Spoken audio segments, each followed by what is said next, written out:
If you were here with me right now at our market garden and you could ask me, Jeff, what is hands down the easiest thing that you grow and is the most productive for you each year? And I'll tell you that answer here shortly. But there's one that's a clear winner, and we grow 10 to 15 different things each year. Some of the things we've experimented with. There's some of the things we found out here in Central Texas in this heat that just don't do that well. Tomatoes are always kind of a challenge. That's one of the reasons we invested in these high tunnels with this shade cloth. It's a 50% shade cloth because tomatoes just take a little extra work and pruning and the right amendments that have to be in the soil. So tomatoes can be kind of a pain. They have a nice payoff and they're great here in Market Garden. Customers love them, but they take a lot of work and they're not my favorite thing to grow. I know that may disappoint some of you.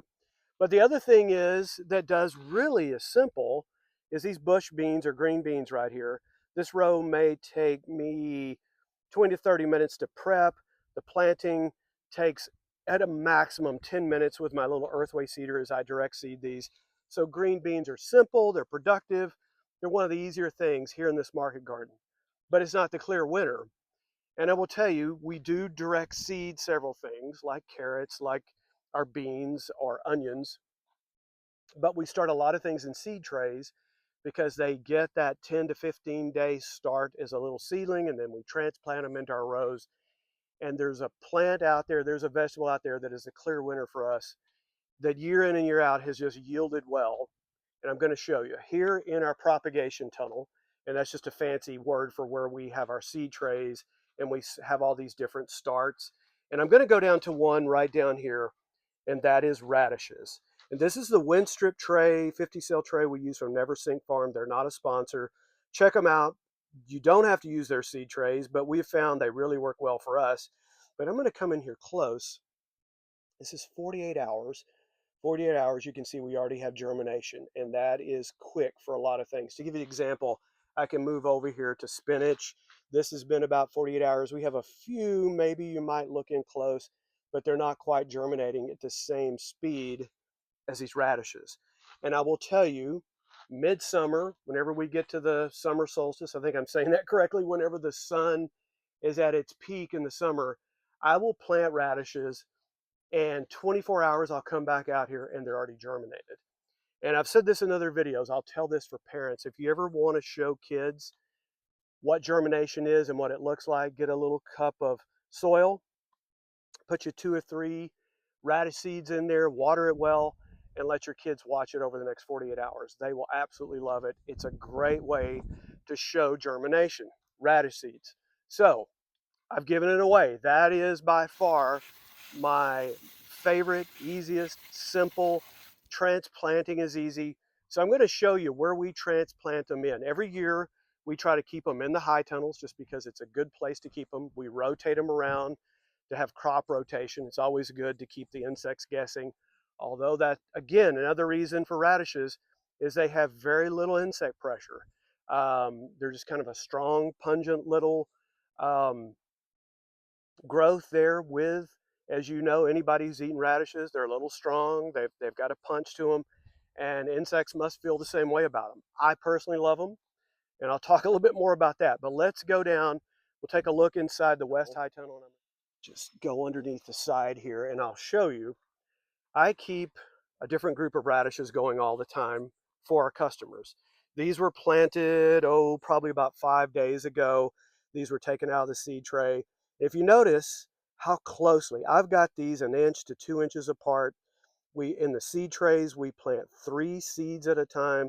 So if you look at these, each of these bunches, those are going to be 3 groups of radishes in there, and they do well together. They do good as a bunch and really do well when they're planted close together in seeds.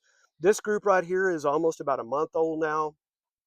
And if you look in there close, to see if I can zoom in just a little bit, you can see those radishes in there, and they're doing extremely well. Some of them, there's one right there it needs to be pulled. He's too big. But you can see they're absolutely doing well and flourishing. We harvested right here for our customers yesterday. That was a group that's now been harvested. This group's about 2 weeks old. There's another, these are pepper plants that we have companion planting, another group of radishes, and then another group right there. So you can see they're absolutely doing well. So the thing I'm going to tell you about radishes is the key for success with them is the right season, the right time.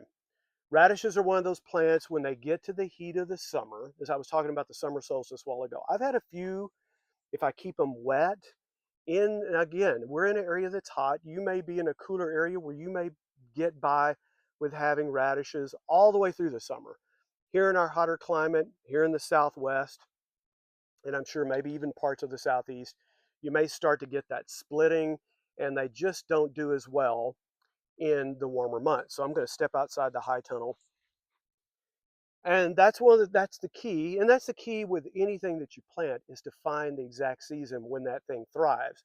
Here in zone 8, in this hotter climate, those radishes, I'd say from mid to late March in this zone, all the way to we get about June, they absolutely thrive. And then we pick up again in late August, all the way until, heck, we've had radishes out here that go into January.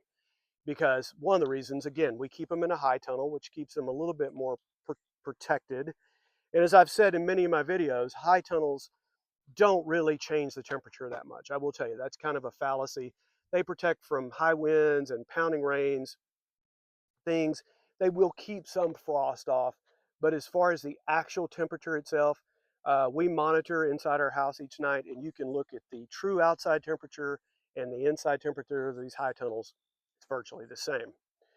So back to what I was talking about. Radishes are excellent. You get quick germination.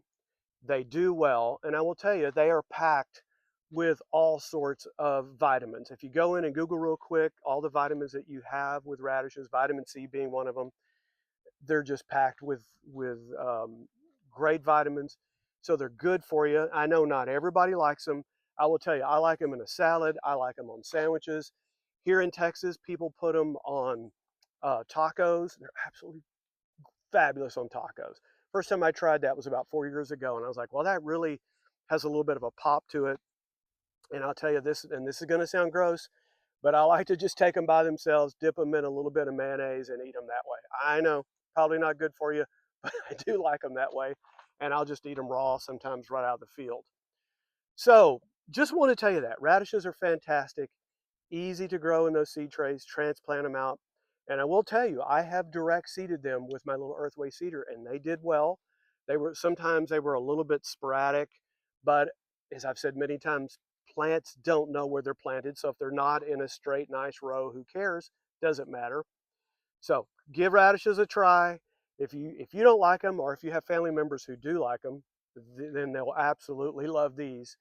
And again, you're going to have a nice radish within a month after putting them and transplanting them into the ground. So thanks again for finding our channel. I'm Jeff with Whirlwind Family Farm here in Central Texas. We appreciate so much you find our channel. We hope that you will like, subscribe, hit that bell for notification.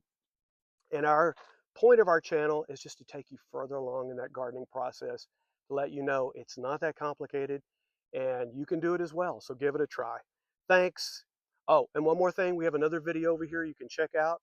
We know you're going to like it. It'll take you further along in that process. Blessings over you, your family, your garden. Talk to you soon from Whirlwind Family Farm.